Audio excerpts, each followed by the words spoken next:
पश्चिम बंगाल में अब एक नए युग का उदय हो चुका है।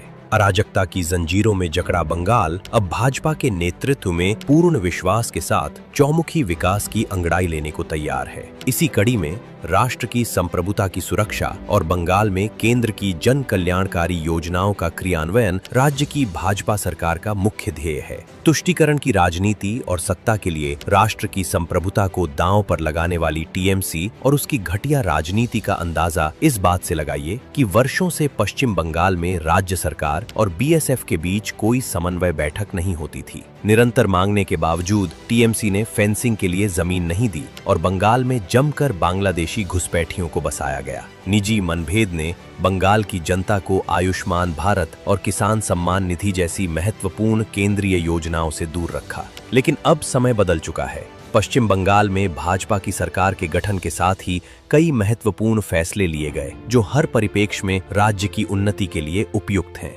सरकार बनते ही पश्चिम बंगाल की भाजपा सरकार ने फेंसिंग के लिए भारत बांग्लादेश बॉर्डर की 27 किलोमीटर जमीन बीएसएफ को सौंप दी है और ये सुनिश्चित किया कि राष्ट्र की सुरक्षा के लिए जहां भी जमीन की जरूरत होगी सरकार वहां जमीन मुहैया करवाएगी। साथ ही सीएए की प्रक्रिया शुरू कर घुसपैठियों की पहचान शुरू कर दी गई है और गिरफ्तार घुसपैठियों को सीधे बीएसएफ के हवाले किया जाएगा। रणनीतिक रूप से संवेदनशील सिल्लीगुड़ी कॉरिडोर जो उत्तर पूर्वी भारत के 8 राज्यों को देश के बाकी हिस्सों से जोड़ता है, उस कॉरिडोर की 120 एकड़ भूमि बंगाल की भाजपा सरकार ने केंद्र को सौंपने का निर्णय लिया है। ये जमीन बॉर्डर फेंसिंग, नेशनल हाईवे और राष्ट्रीय सुरक्षा से जुड़े इंफ्रास्ट्रक्चर विकसित करने के लिए इस्तेमाल होगी। पहली कैबिनेट की बैठक में पश्चिम बंगाल में बीएनएस यानी भारतीय न्याय संहिता लागू किया गया जो सीआरपीसी आईपीसी की जगह लेगा। इसके अलावा राजनीतिक हिंसा में जान गंवाने वाले 321 बीजेपी कार्यकर्ताओं के परिवार की जिम्मेदारी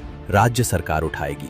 सरकार बनते ही भाजपा ने बंगाल में केंद्र की आयुष्मान भारत योजना, जिसके तहत प्रत्येक व्यक्ति को सालाना 5 लाख रुपए तक का मुफ्त इलाज मिलता है, उसको भी राज्य में लागू करने की प्रक्रिया शुरू कर दी है। इसके अलावा प्रधानमंत्री किसान सम्मान निधि योजना और फसल बीमा योजना का लाभ भी अब पश्चिम बंगाल के पात्र किसानों को मिलेगा। आदरणीय प्रधानमंत्री श्री नरेंद्र मोदी के मार्गदर्शन में केंद्र और राज्य की डबल इंजन की सरकार बंगाल की जनता को उनका हक दिलाने के लिए तत्पर है। अब पश्चिम बंगाल जन कल्याण के साथ साथ विकास की राह पर भी पूरी ताकत के साथ कदम ताल करेगा।